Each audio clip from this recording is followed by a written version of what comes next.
Bagian 31, Rencana Busuk Elena.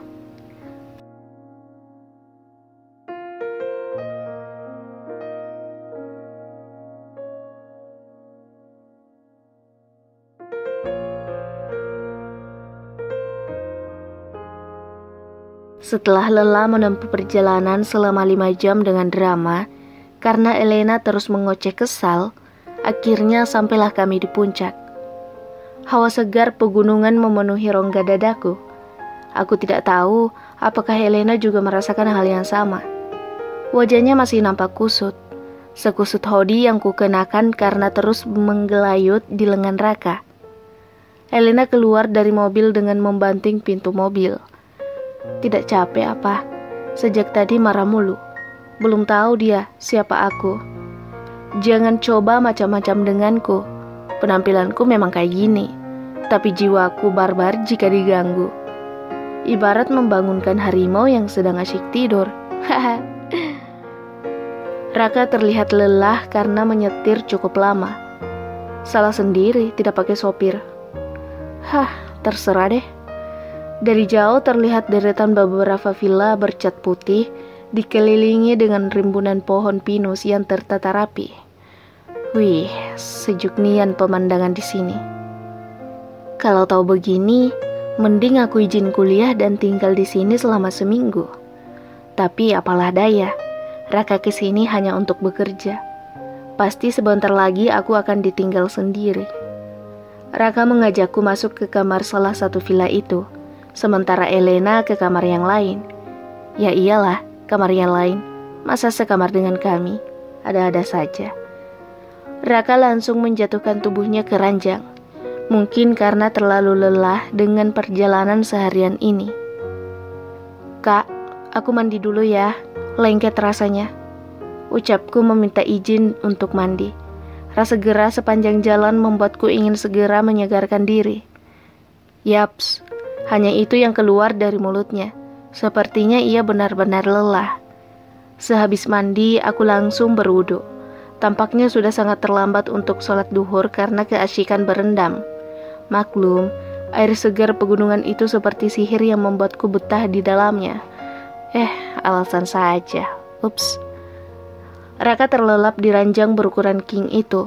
Spray putih lembut itu sepertinya membuainya ke alam mimpi. Tapi mimpi apa ya? Kok aku jadi penasaran? Jam menunjukkan pukul 2 siang. Tapi bagaimana aku membangunkan Raka? Tidak tega rasanya membangunkannya karena tidurnya terlihat nyaman sekali. Tapi ia belum sholat duhur. Aku memutuskan untuk sholat lebih dulu, berharap setelah sholat ia terbangun dengan sendirinya. Aku merasa tidak nyaman jika harus membangunkannya. Selesai mengerjakan sholat, mataku langsung tertuju ke ranjang. Belum ada tanda-tanda kalau ia akan terbangun.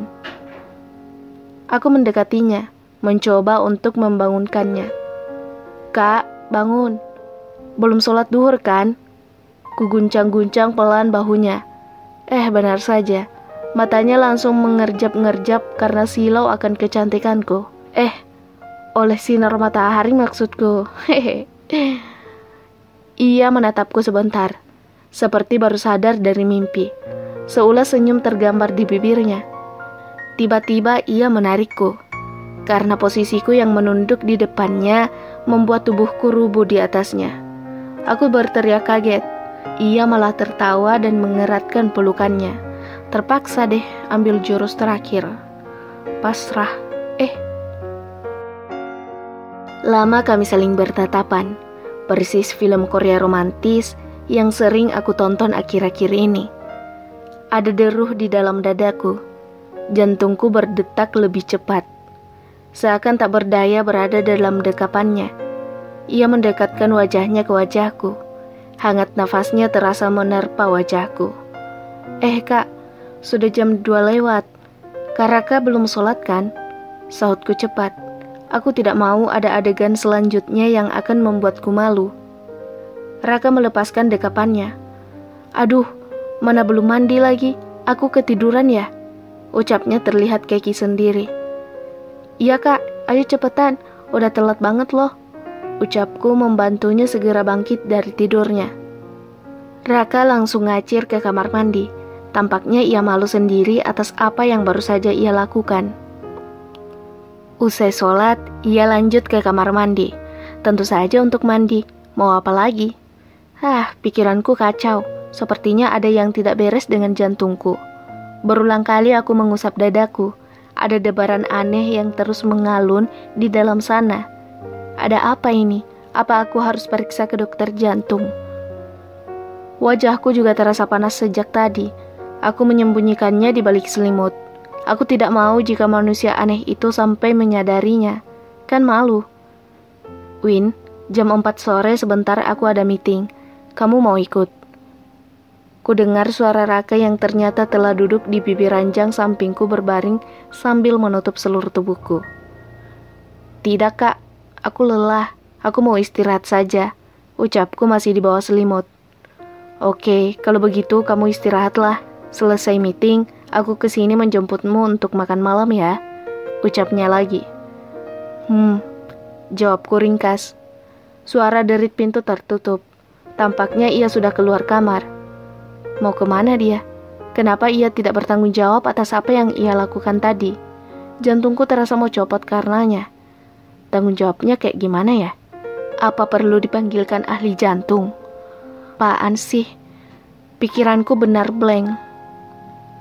Aku berguling-guling di kasur. Kupukul-pukul bantal guling yang ada di dekatku. Apa salah guling? Win, kamu kenapa sih? Kok jadi aneh kayak gini? Tampaknya aku tertidur setelah puas memukul guling yang tak bersalah itu.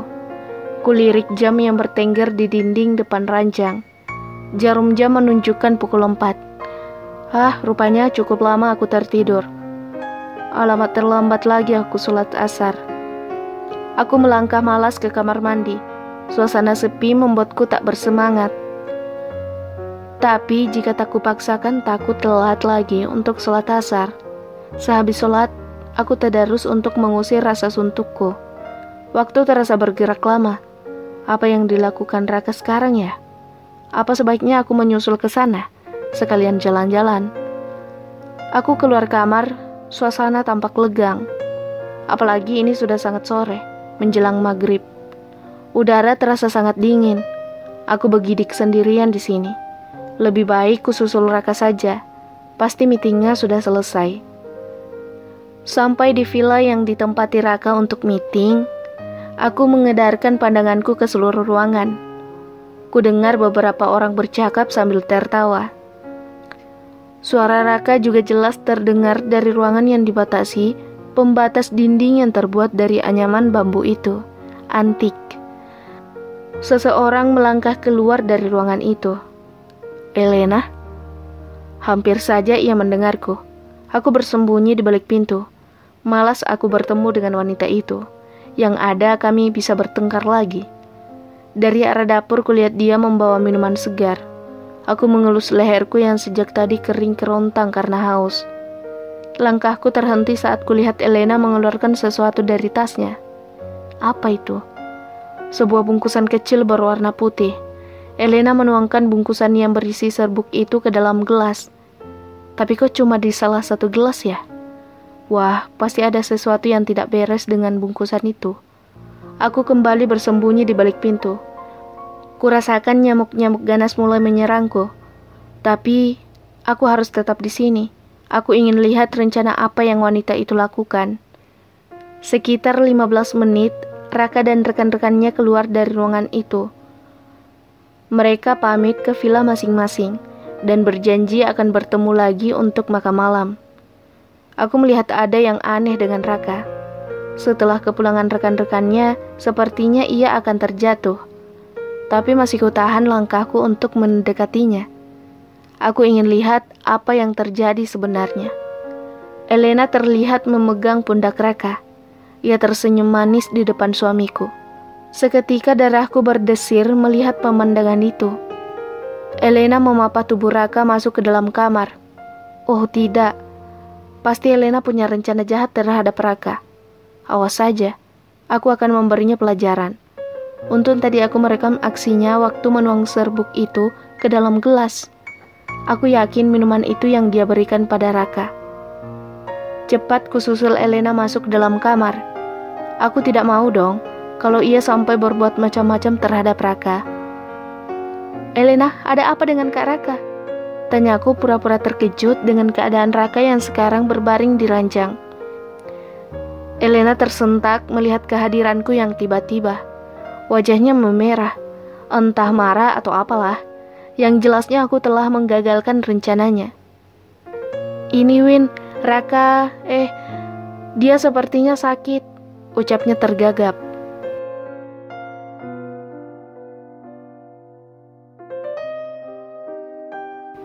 Bersambung.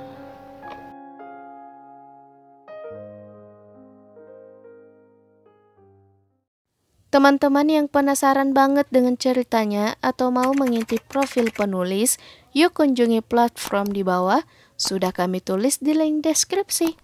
Dan jangan lupa subscribe, like, and comment YouTube kami juga, agar kami tambah semangat mengupdate video di YouTube.